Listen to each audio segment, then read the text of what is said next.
Hi, I'm Charlotte, and welcome to another episode of Force Tech Talk. Now, you may notice that things look a little bit different in this episode. We've been getting really good feedback from the podcast. We love doing the podcast, so we thought we'd change the setup a little bit. So here we go.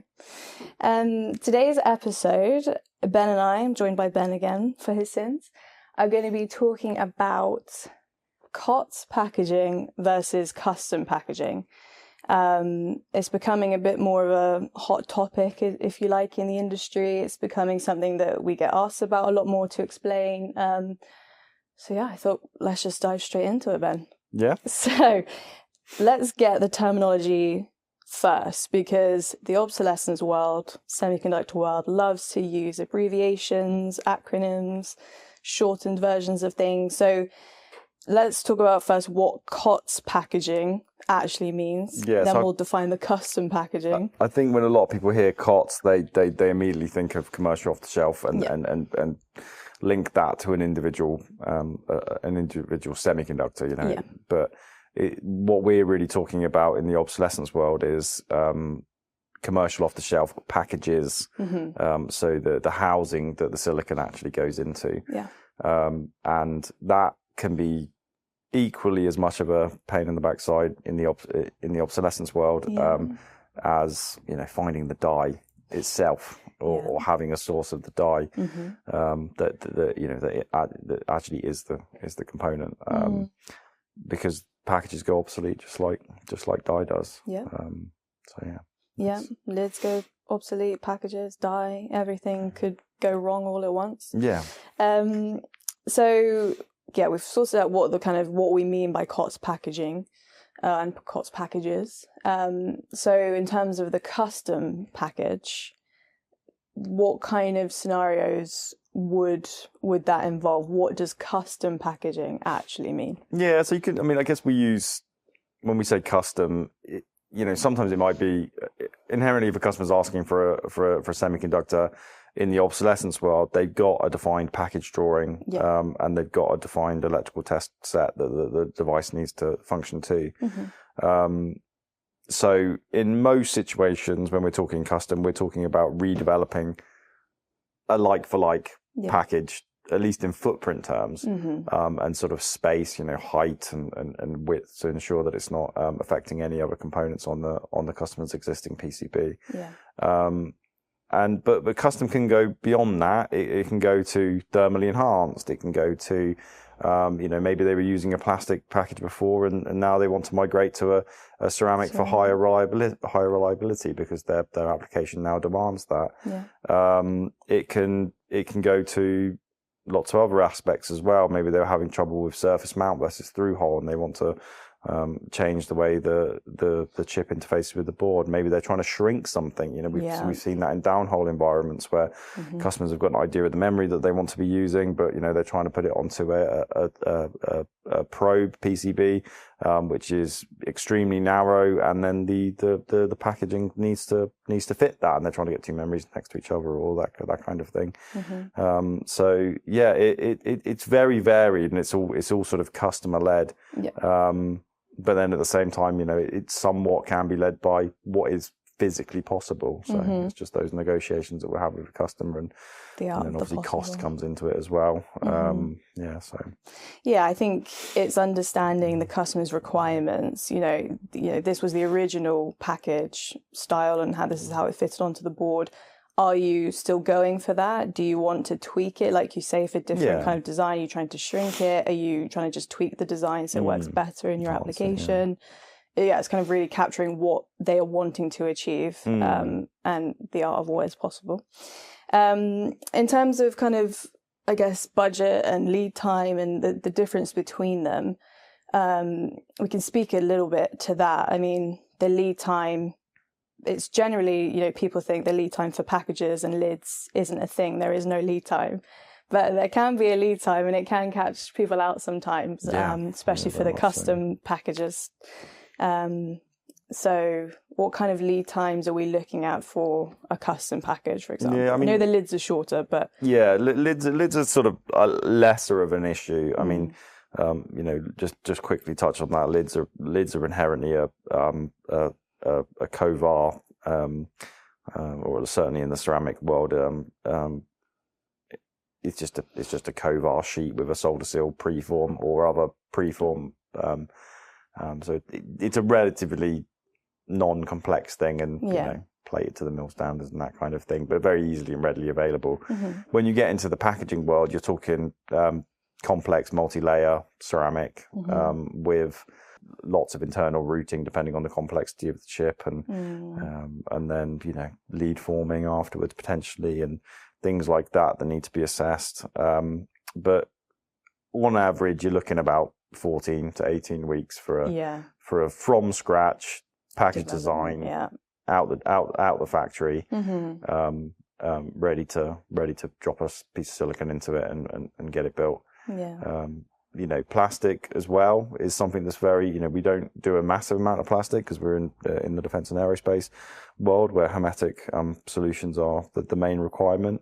But plastic is very much a case of, you know, finding somewhere that has the tooling for that plastic package.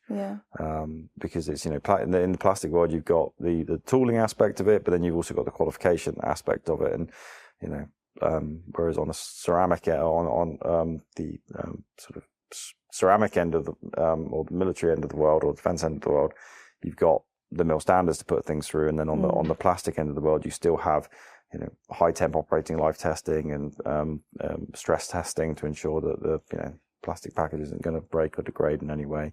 But yeah, on the plastic side of things, it's just sort of tooling, which has much shorter lead times, but can sometimes end up being higher NRE than actually developing a from scratch ceramic. Maybe the unit cost ends up higher on the ceramic, but it's a constant push pull of lead times and costs and technical suitability. And presenting that to the customer and just sort of going from there really, and seeing where it fits best for them. I think also when we talk about, you know, the costs being kind of in the commercial world, is I hear what's the cost, what is the cost for this and that, and, you know, how does it differ? I think when you're talking about tooling or from scratch development of a package, you can do different types of tools that can bring, you know, your upfront is not as much. And it's also, if you do make that upfront investment, yes, you know, it's higher in the beginning than you maybe would have anticipated, but you've secured those packages for the life cycle of your project. You're not going to get caught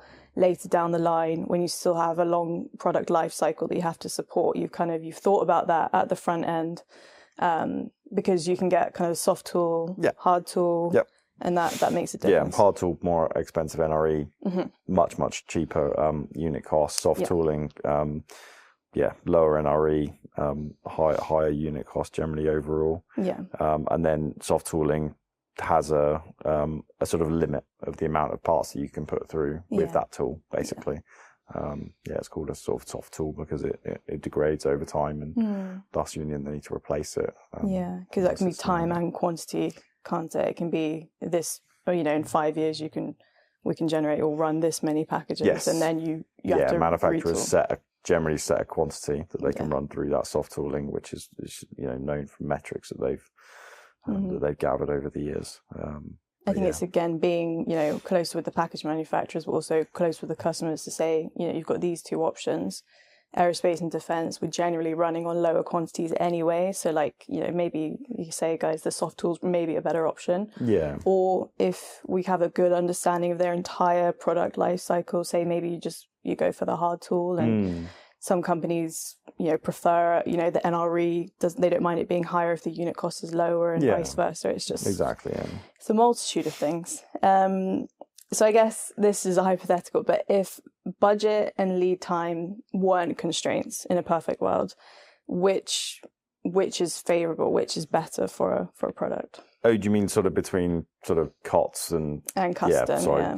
COTS and custom. I mean, if you can get a commercial off-the-shelf package that's freely available, that's either stocked through package distribution, and has been, you know, has all the traceability, and has the relevant levels of traceability, exactly, then clearly that's the favorable option, because it's going to be far cheaper, it's going to be technically suitable.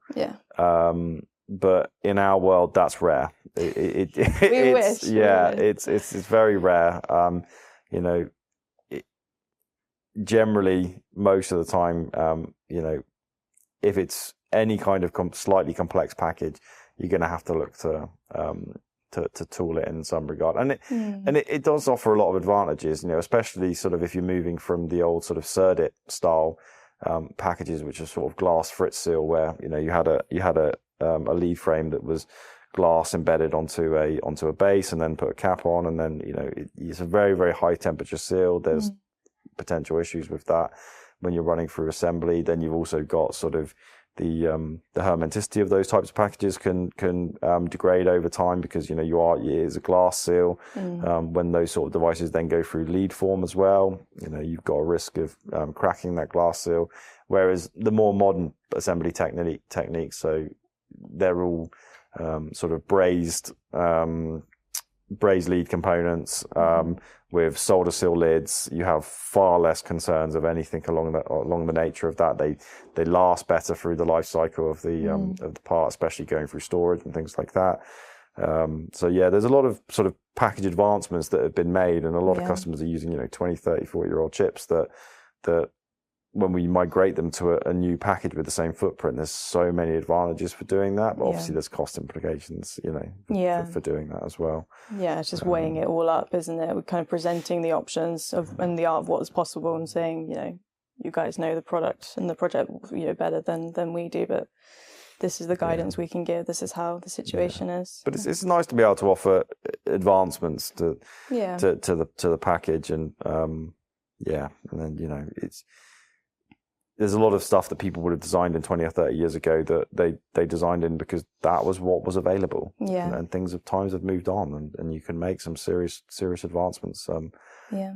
Improvements onto people's PCBs, which is it's nice to do. It's favourable, yeah. I feel like we could spend like 3 or 4 episodes of our podcast talking about this, so you might catch another one on this topic. But for now, thank you very much for tuning in, and see you for the next one. Thank you.